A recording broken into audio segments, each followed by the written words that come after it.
the boys. Come on up.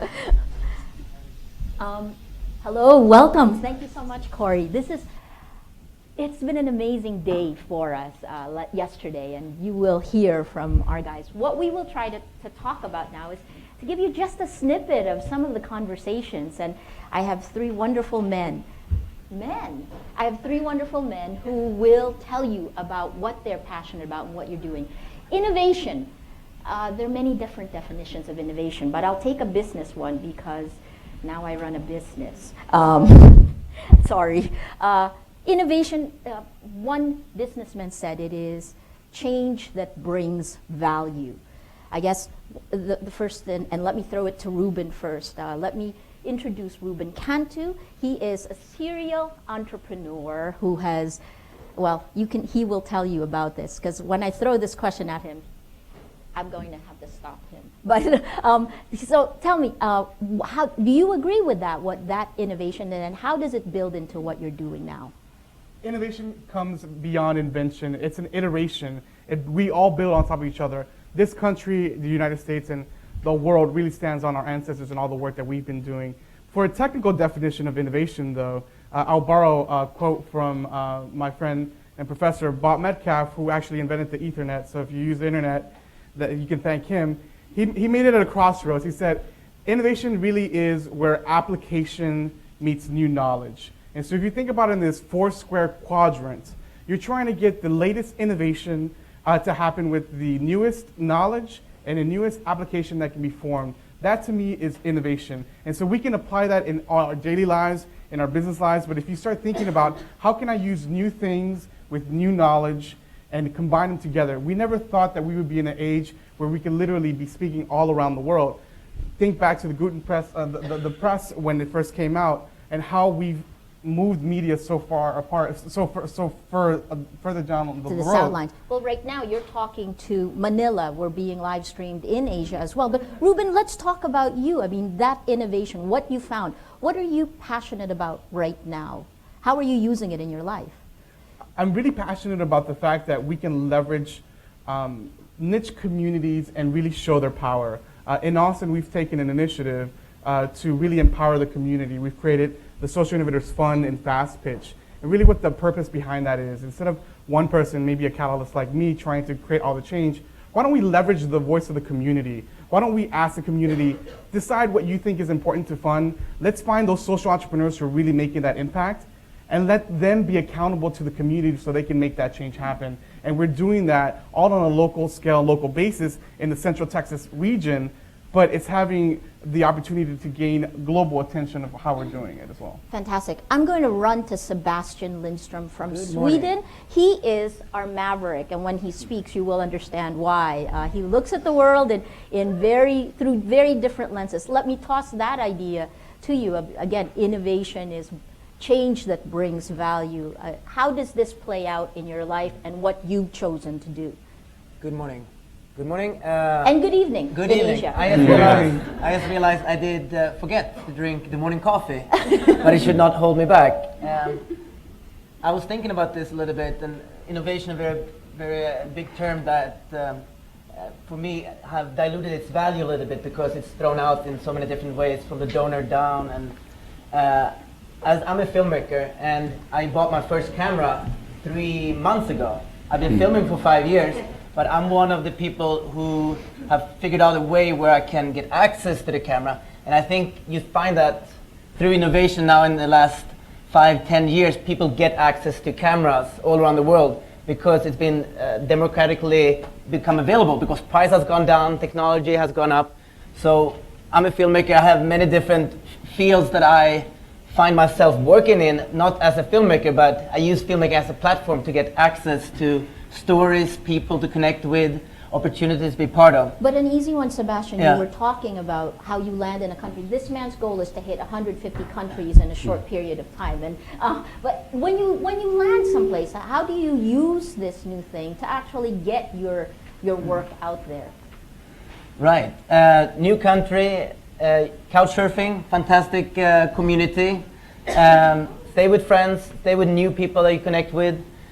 work with clients, but also figure out how you can work with people who have stores on the ground who need access to either be trained how to use their phones to tell a story, or you figure out how you can collaborate together to push out their story and give them the outlets.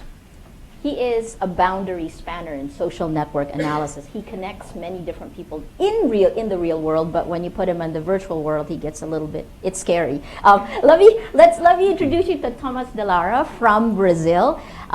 He is the founder of www.engage.is. And he connects innovation with business, with social entrepreneurship. So in your end, how do you look at this? What is your passion, and how are you using it daily? Yeah, as I come from a business background, I truly believe that the power of business has a great role to change society.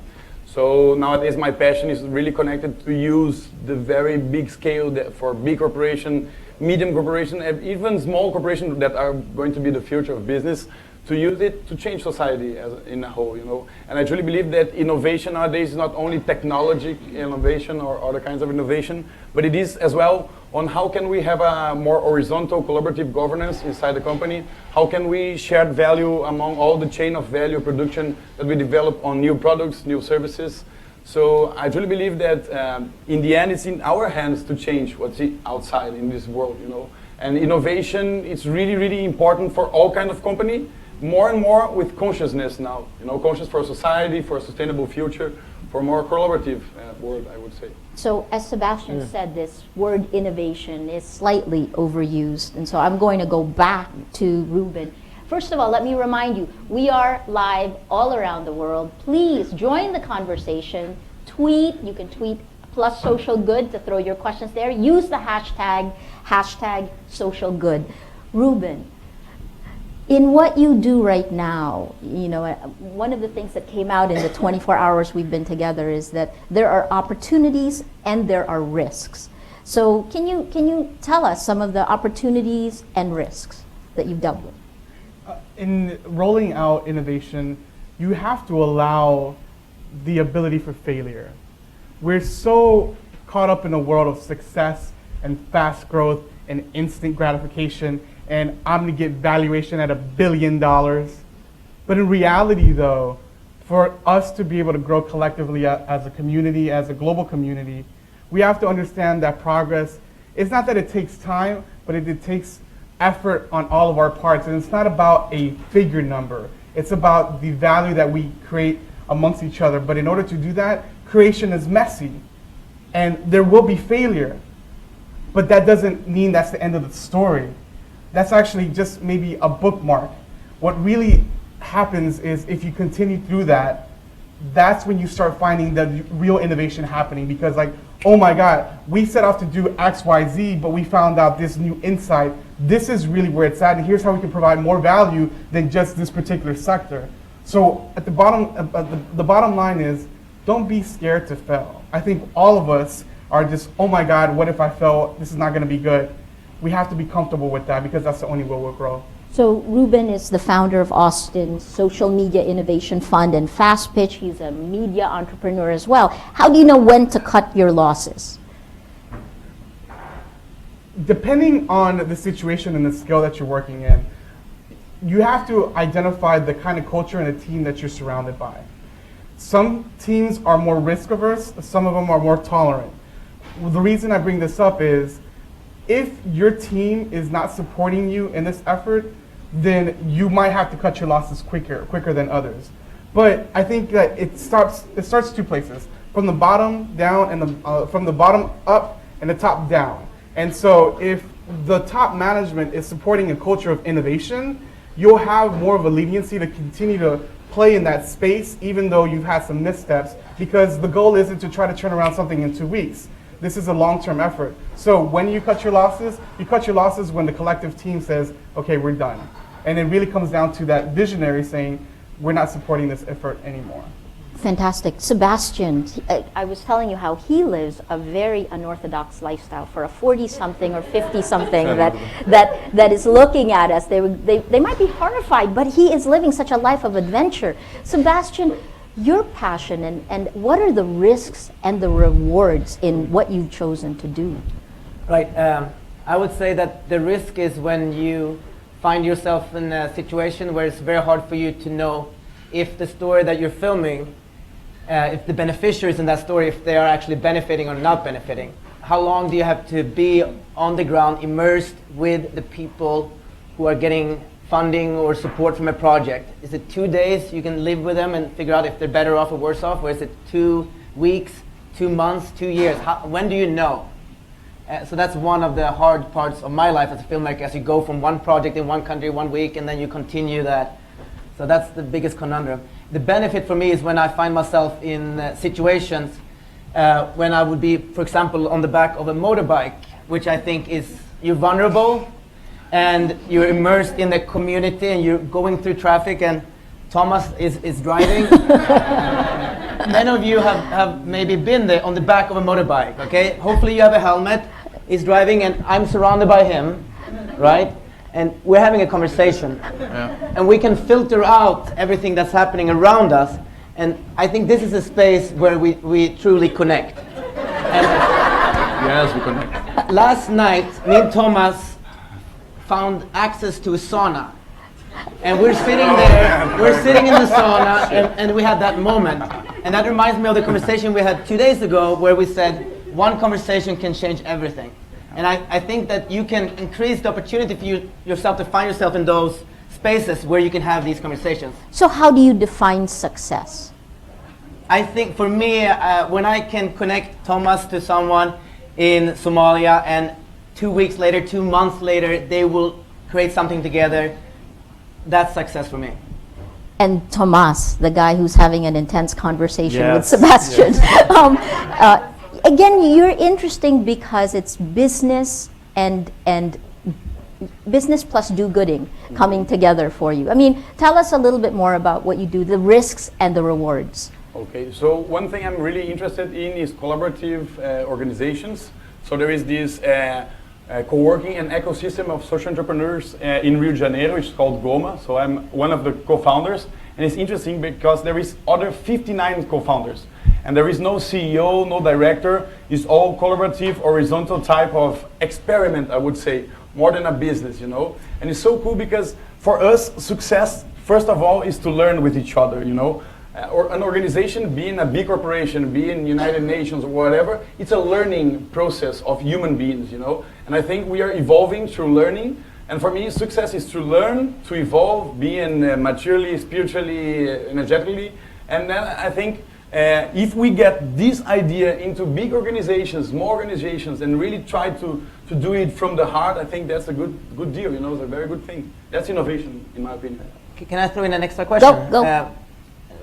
Movement, community, company, should everybody have equal ownership? Is that theory? Well, I think that it's a great challenge to do it. I think that it's not something easy to do in the very next year. We might not be prepared, big corporations even less prepared, but the change is really drastic, very coming fast because of the internet as well. And I do believe that there are some companies that are prepared to it and they will have profit, being social profit and even money profit out of it, and others will maybe to be prepared for it, will have to learn from it. But I'm sure that at least have this culture of more horizontal, collaborative, and open discussion on what is the purpose, what is the drives of the company. This is good for every type of company. I'm sure Greater transparency. Ruben, you wanted to add? I just want to add to them and kind of maybe encapsulate this in a concept or a thought that you can walk away with today. We talked about how do you define success? I think success really is that shared value amongst each other, knowing that that other person was able to create a win as well. When I give other talks as well, we talk about this concept of Ubuntu. I'm sure everyone in this crowd probably knows the definition of Ubuntu, but just for those who are not familiar, it's not the Linux operating system. It's I am because you are because I am, we are together, you are my brother. And so when I succeed, you succeed. And so we can find ways to create that mutual win, then that's how we create more sustainability and further growth within the space that we're working in. So being one of the older folks in the last 24 hours, I constantly ask this. I mean, the work that you guys are doing, does it need The core foundation seems to be that you believe in the goodness of human nature. Does it need altruism, and how do you protect yourself against those who aren't altruistic? You know, I was asked this question yesterday. Do you hold anything I thought I asked close an to the original vest? question. Do you just give everything away? I mean, how do you keep your competitors at bay? And at the bottom line, we'll see how this turns out, but we've literally grown 5 years through word of mouth, this company that I'm running currently today. And I've done it because I've been totally transparent, sincere, and have told people, this is the truth we speak, this is what we stand for in the world, here's how we want to help you. We're not looking to try to compete on price, we're looking to work with people who want to build relationships, who really see the value in what we stand for. So to me, am I scared of other people maybe taking advantage of it? Maybe I believe in a higher source power. Everything kind of has a way of working its way out, and to me, I feel that if I give more positivity in the world, that'll outweigh all the negativity. So that's my philosophy. You may subscribe to it, you may not, but it's been working for me so far. Tomas. Yeah. Well, in my opinion, I think I've been meeting lots of people from all over the world for these 2 years, and as well from all walks of life. And I think that I've been learning that if you change inside yourself, your essence, then it's a very, very great change that will affect everybody, you know. So does it matter if the people, the person outside of you, it's competitive or no, it's going to be altruistic or no? I think it doesn't matter. If you really are connected to what you believe and you do it, you will make some change around yourself. It's connected to what Ruben said before. And I truly believe that that's the way to go, you know. Going from a scarcity paradigm for abundance paradigm, going from a competitive paradigm for a collaborative paradigm, maybe going from an egocentric economy to an eco-centric economy. I think those are the things that Sustainable. Sustainable, indeed. Sebastian, I think we have seen the worst of human nature. I mean, you've gone in. How do you deal with this? I mean, in many instances, a lot of this innovation, the technology, the way we're putting it in practice, relies on altruism, and yet we've seen people kill. How do you deal with this? I'm trying to disrupt the stereotypes that a lot of places have received, and you have to spread positive stories to fight that. So to answer the question and the other question that was discussed, I think that collaboration is everything, and in the development sphere, you look good by collaborating with others. It means that you can work with and people can understand you, and so to build. So even that word collaboration is very difficult in some ways. I'll be devil's advocate. Just, you know, Totally. It means that you want to work with someone, but someone else must want to work with you also. What are the difficulties in collaboration, in making your models work? Go ahead. Come on, go, man. The fact that a collaboration, just like anything, it's a relationship. You won't get everything that you want. And we've been in very sticky, messy situations, I'm sure we all have. And I have a vision, it's perfect, just latch on to what I want to do and then everything's gonna be fine. Well, if the world was that easy, then, you know, it's not, the world doesn't work that way. So ultimately speaking, it's about finding that nuance and those opportunities to help each other. I like the term co-opetition. Co-opetition. I like that. And the reason I say that, it's not that competition is bad. It keeps us on our edge and keeps us innovating. But just because he may be my competitor, you may be my competitor, doesn't mean that I want to see your demise. I want to see us succeed together, and then I can learn from you, you can learn from me, and we can survive in this ecosystem. And together you can increase the field as well that you work in, that niche industry.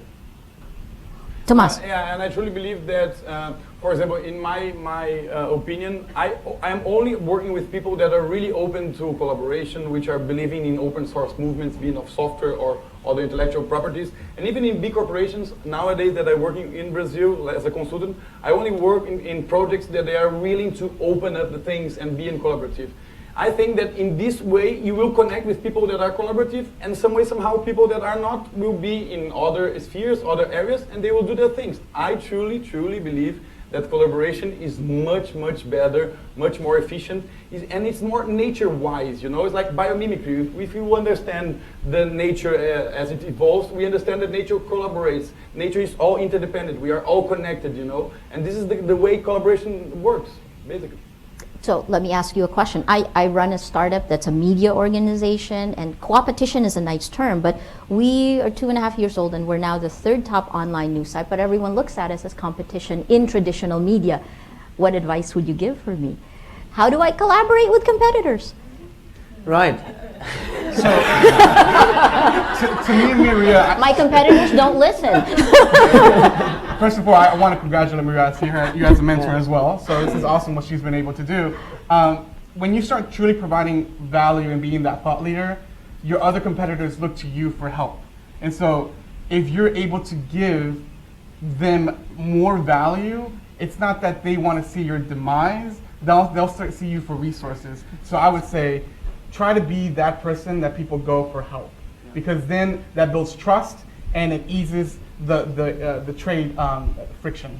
I'll just give an example. Catarse is the biggest crowdfunding platform in Brazil. It's a platform where Engage was together in the creation in the beginning, and they are open source. Okay, and why they choose to be open source? Because basically they wanted to create an ecosystem of crowdfunding, because crowdfunding do good for the world. It enables other people, being artists, social projects, to be out there. And it's better if there are other crowdfunding platforms in the world. And because of that, Catarse is a reference in the world right now. There are 18 other platforms in the world using the source code, collaborating, exchanging, and this is a very valuable asset because they believed on collaboration in the first place. Sebastian. I'm trying to figure out what your company is doing very differently from the others, right? So you have your own niche thing, Yes. and if you can figure out what the others are bringing and what you can bring that they're not doing, how can you do that together? So the same, basically, this is what the last 24 hours have been like. We've been talking to each other about the things and arguing. So we have time for 2 questions before I'm giving. Oh, we're already there. We're taking questions. All right, why don't we take questions, and then I'm going to save one last question for you in the end. Any questions from the audience? If you don't have any, I'm going to keep asking. Please. So what do you think? What's the application of Tesla is giving away its patents? So Yeah. what's going to impact? I was so happy to Wait, see sorry, it. can you repeat into the mic? Ah, so okay, that yeah, I will goes on the repeat. live What is stream? the application So- of Tesla open? Do you want to repeat, Maria? Okay, go Repeat it, ahead. just Go ahead. Okay, what's the application of Tesla open up their intellectual properties and engineering knowledge? It was recent, right? 2 weeks ago. I was super happy to see it because the automotive industry is maybe one of the most competitive of all industries. And what they did is like very important to drive this movement of believing that collaboration brings you a new whole dimension of other opportunities that will come to you. We are really sometimes close in this idea that, hey, I have my knowledge, I will compete and stuff, and the others must have their thing. But when you open it, you have a new ways of possibilities and new benefits that will come that you cannot know. So I'm really glad that they do it. I'm really proud of them. Like, really cool. Ruben. True innovation happens through cross-pollination. And so I think Tesla is strong in doing this because now there's other automakers who are going to bring their own ideas and that Tesla can learn from as well. So it's smart at certain degrees to be able to bring everyone to the table and share what you have. And look, you know what? We are talking about Tesla. We are talking good. We are smiling about Tesla. And it is so cool. This is a very important event and we're talking about it, you know? This is good branding. This is the branding of the future. You know? Fantastic. Any questions, additional questions from the audience? We have a mic for you. Please, please. We have some questions coming from the internet, from people who are watching us in the live stream. So we have this question from, I'm just gonna read the handle, but I don't know if I'm pronouncing it right. Our Saju, something like that. How do you know if an idea is going to be profitable? How do you take an idea and bring it to scale? Tomas first. Well, first of all, I think let's take the idea of open source. So when you have an idea, instead of keeping it to you and saying, oh, I have a great idea, just talk to 1 or 2 people that you really trust, go outside in the world and tell it. For people you know in a bar, for people you know in your streets and stuff, and make it work before the idea is worked on, before you put energy into it. So first test the idea as an MVP, you know, it's minimum viable product. So test the idea in the street, then make a very small thing, fail fast, fail cheap, Yes. right? And fail No, forward. It's true, yeah. And then you will learn if the idea is good, and the idea is never finished. The idea is an organism, a living organism that goes evolving, right? Yeah, anything to add? I would just, ultimately the key word is validation. So it's not about just getting that first paying customer. That's the first step to validation. Scaling it though is trying to find a niche and space that has that reoccurring revenue. So you're gonna have to continue to expand and try to test new things and really be what I call nimble, right? We call that the pivot. And so finding ways to be able to be flexible enough to allow yourself to say, you know what, I was wrong, but it's not about me being right. It's about me doing the things that I need to do to make it successful. I think the other thing is also redefining a business model. You know, like again, traditional media, I think the business model of most traditional news groups is dead. But yet we haven't recognized that yet. So you actively have to look and design a new business model if you're starting something that is truly innovative. And one more question from people watching us through live stream. This comes from Dubai. His name is Danny Alagu. Is it a good idea to innovate with the government? Ruben, man, Go, you Ruben. look good and you can. You know, he talked about organisms, and I think this is a valid point. Different governments on the different sides, even if it's a local, a regional, or national, or international body, has its own quirks. We're filled with bureaucracy. Bureaucracy is there for a reason, so things don't fall apart as quickly. But the thing about it is, when you find that right connector, that right advocate, and this is really what I would support, is it's not about just the idea, it's about relationships and advocacy. Because if you find the right person within that government who can help you and support and champion your idea, then yes, work with that government. But if the government is so hard to, it moves really slow, then it may not be, depending on the stage of your company, it may not be worth it. If you look at Lockheed Martin, I believe, I hope I'm not misquoting this, but they have big contracts with the government, but there's a lot of issues there. There was a recent 60 Minutes story about this. And so there's its own challenges in trying to work with government, but when you do it right, then it's great. Look at military defense spending. And just to add to that, you see more and more the internet coming to bringing people to participate in decisions on governments. And one example is meuhill.org.br. That is a movement in Rio de Janeiro for civic engagement. And their software is open source as well. So people go there, discuss about ideas. They can poke some politicians and talk about it and stuff. It's very important. I think to use the web, you know, to... Well, my response to that is, if you really want substantial change, you have no choice but to work with government. Yeah. And you have to take that into account. And the example I use is Project Agos, which is our disaster risk reduction management platform. It's a real-time reporting tool that we built, but yet needs to be implemented by government. And it's taken us 8 months to get government acceptance of it, and we are actually going to help in the training of people in using this platform. It's taking bottom-up approach of real-time reporting in terms of disasters, and then the top-down where you have the police and the military and the local government units. Imagine for 100 million people and a government where our institutions are relatively weak. That's tough to do, but it can work. And it, frankly, in a country where we have an average of 20 typhoons every year, the government can't do it alone. So that's the other part. Sometimes I don't think it's government's fault. Sebastian. Go, Sebastian. Quick thing. It's very hard to know when you should work with the government or not, I feel. Yep. And it's hard to know because the government will push the bandwagon. We're doing innovation, we're doing technology, and they will use the media outlets to tell you that story from the outside. So if you're going to Kenya or you're going to Trinidad, you will think that the government is the force to work with. But when you are inside the country and hanging out with friends, that's not the case in many instances. You have to figure out the incubation spaces where companies are being brought up that is not run or influenced or semi-funded by the government. Okay, last. Not all the solutions are fit for the big government or small government, but I would say think about it in this final step so you can walk away with it. We all, if you're familiar with marketing, the product life cycle, find those innovative cities, the innovative governments, and validate it there. And if you can actually get that to Proof be of adapted, concept. yes, Yeah. then you can say, you know what, this is actually a solution for a national opportunity. We have time for one Please, go ahead. A lot From of the pressure floor. with one last question, but good morning. My name is Scott Beal with Atlas Corps. Thank you for this great Hi, conversation today. Good to see you all. I wanted to see if you could briefly reflect on, we spend a lot of time at Atlas Corps thinking about ways to promote innovation across borders in the social sector. And there's different ways about people crossing borders and coming together in cities or conferences, or via social media like +SocialGood, or even watching movies together and learning from those experiences.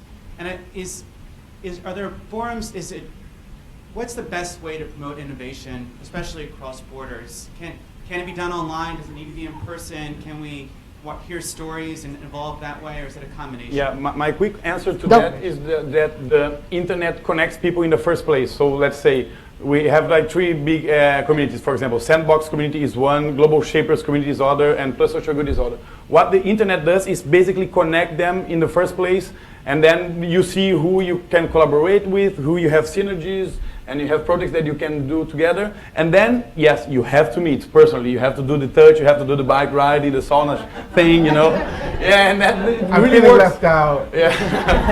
It's okay, we can ride together. We'll do sauna together. Yeah, but that's it. The internet just connect, and then you have to meet, I think. Sebastian? I think that the beautiful thing of live streams in general and having groups of people getting connected, you have an event in one place and then you have diaspora who cannot be in that country because it's war, it's post-war, and have the diaspora coming together in different sub-cities around the world and having the conversations through the hashtag. Fantastic. Not just one tool, it's it's a combination, and we should never rely on just one platform to do it. I will not repeat it. We are out of time in this panel, but you have to stay tuned because we talked a bit about innovation. Coming up, you have another advisor, Carolina Andrada. We are the older ones. No. So she will bring up a panel that will talk about reach. Thank you, gentlemen. Sebastian, Tomas, and Ruben.